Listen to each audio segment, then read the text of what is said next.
Welcome, business owners. It's exciting to be back with you. Today is October the 7th, and I'm going to be talking about one very important subject that is, have you identified a successor for your company? A lot of business owners don't think about this subject because very often, as business owners, we are caught up on the motion of actually running our company day after day, trying to bring in new clients, trying to get the work done, the job that our clients hires us to do, getting it done. And we forget about tomorrow. We forget about some of the things that could be uncomfortable to think about, right? As always, I try to tell business owners that it's in a fact that we cannot dispute. We can't refute it that sooner or later we're actually going to exit from our businesses. It doesn't matter whether it's going to happen naturally because of the natural course of life. We age and we need to retire, or because we are being pushed out of the business by maybe you know partners who are not happy with the way we run the company, or because we became sick or heal, or we're going through a tough patch in our lives. Okay, things happen, and you know sometimes things don't go the way we expected them to go. So we know it's 100% certain, it's 100% guaranteed that you and I, as business owners, eventually we're gonna exit. You know, even alive or dead, we're gonna have to exit. And sometimes we don't think about this topic hard enough or well enough. And today, if you've been following us, we've been going with this conversation with some time now. And today's day 11, we want to share with you one of the key ingredients or topic within the universe of discussion around exit planning for business owners, small business owners specifically. And our conversation is around the successor of your company. As you well know, there are several ways you can exit from your business, right? But one of the way that a lot of business owners, actually the majority of business owners do exit, is when they sell their company and they get a little bit of the value from the company sale. Another way is by transferring a company to a a successor inside their own family, right? Whether it's a children, a spouse, a sibling, or and so forth, right? That's another way. And another way is to just wind up the operations and close down shop and call it quits. Okay, that's one of the way. But for our purposes, we're gonna be focusing about the first two ways, right? Whether you want to sell the company eventually or in the near future, or if you want to transfer it to somebody inside your family. So let's talk about these two ways.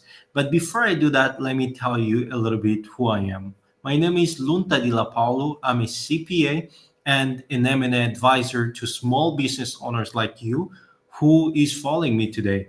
We serve companies across the US in our practice. We try to do our best to be by your side to help you navigate to the most simple to the most complex business situation. So I want to thank you for spending some time with me tonight and following a little bit of this insightful information.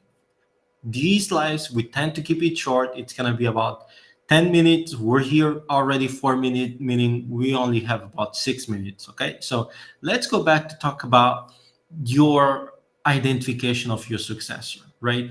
Whether you're going to exit through a sell or through a transfer to somebody inside your family or inside even outside of your company, but inside your company, right? You need to identify your successor. And to identify your successor, let's look into the first proposition of selling your company. There are different groups of potential candidates you can sell your company to. Number one, you can sell to those who are considered financial buyers, people or companies who are motivated by the sole desire of making a profit with the acquisition of your company. Right? Typically, they want to buy low and sell later after making some improvement to your company to sell later at a higher price. Okay, so that's number one. These people can be hedge funds, private equity firms, independent sponsors. But inside this group, you can also find lifestyle buyers, right? People want to buy your company to jump in there, to start running things, but the company will be giving them a really good salary for themselves and their personal needs. They want to run the company um, based on the fitness between what they're looking for in life versus what your company can provide. Okay, so that's one group. The other group are the strategic buyers. If you think about exiting from your company by selling to somebody already in your industry, these would be your potential successors, right? Another company, perhaps a competitor, who can come in and compete and acquire your company. Okay, that's another potential, you know, business acquirer, right? And the third one could even be, employees inside your company who might be interested in buying your company, or partners, right, who may be interested in acquiring your company. So this is one way of exiting and identifying your successor. The second way, if you have children, assuming they are interested in running the company, they could be potential successor to your company. But the challenge here becomes finding at least two primary elements. Number one, you want to make sure that these successors are ready to take leadership role in your company. They understand what needs to get done, how to serve clients, how to meet employees' need to continue your legacy. Okay, not that the first group is not gonna be doing exactly this, but most of the time, businesses that crash, that we have seen crashing many times, has been because the predecessor, the owner, left the company to children who did not have the necessary skill set and leadership capability to continue running the company.